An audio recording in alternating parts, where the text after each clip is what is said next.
The consequence of a delusion, the breakdown that follows after truth is revealed. Slash his throat! Every Republican!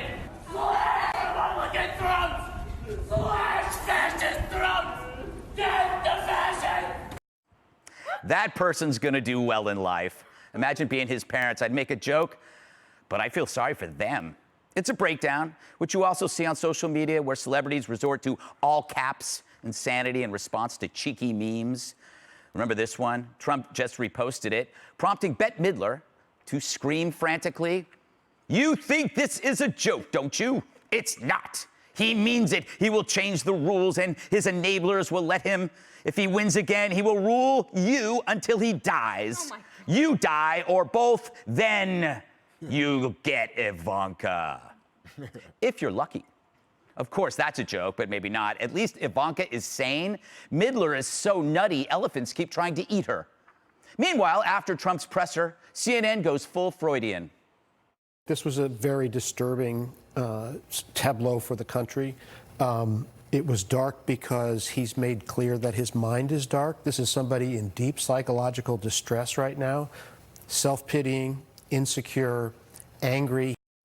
That's a straight news reporter. Right. Once again, CNN's very best become psychiatrist diagnosing mental illness. No surprise, since Harwood is a paranoid narcoleptic who eats his own hair.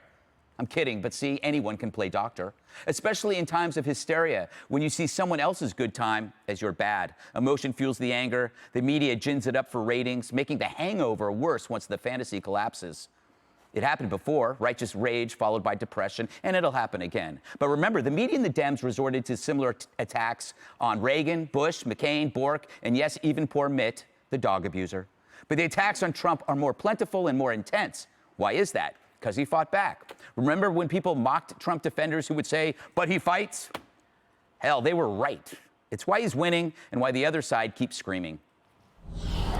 Dana, I have a theory that you should only tweet in all caps if your house is on fire. And then you shouldn't even be on Twitter. Yeah, I was saying, like, for people that are on Twitter a lot, they think that they're having an impact, but it really is like they're talking to themselves. It's like spitting in the wind. Yeah. And it goes away so quickly, so it's kind of pointless. The other thing is... That's rude, spitting in the wind, Dana. This is a family show. If you spit in the wind, sometimes it comes back and hits you in the face. Exactly. It's an apt analogy for the Democrats. You should try it on the way home tonight. Yes. Just see how it goes. The other thing, like Bernie fights. Yes. Right? He's Bernie fighting. fights. Exactly. Fight.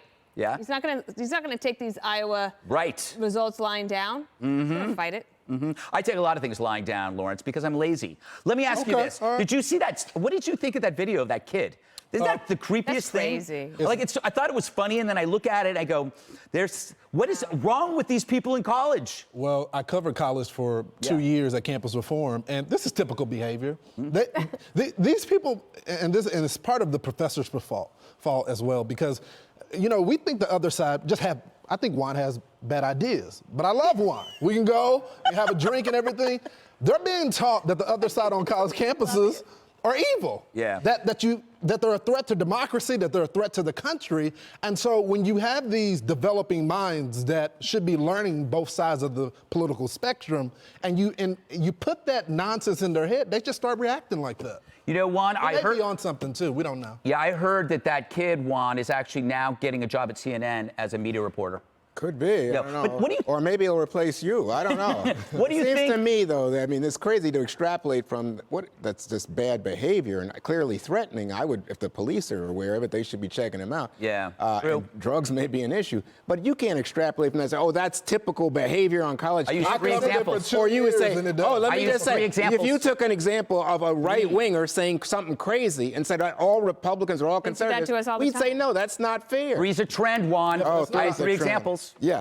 So to me, the big news here, it seems to me, look, Trump and people who are upset, and I think lots of Democrats are upset at the idea that there was a power play that was devoid of paying attention to what was going on, that you have Republicans who say, yeah, he did something wrong, but we don't want to impeach him. It's like people just are lacking in saying conviction and holding to the promise to uphold the Constitution. All right, it's over, Juan. They just don't want to. We got to move on to the next. We got to move on to the next step in this, which is the next impeachment. Emily, the thing that drives me crazy is the diagnosis. When people diagnose people's problems, You know that doctors aren't allowed to do that without seeing a patient, but Harwood is? I agree. Also, that video of that guy at ASU, that's my entire metaphor for the Democratic Party right now, which is that the Democratic Party leadership are screaming in the middle of their echo chamber. They are fueled entirely by emotion and contempt. And that's one of the four horsemen, right? Remember this, John Gottman saying, once you have contempt, like the whole world is over. You can't proceed with logic anymore.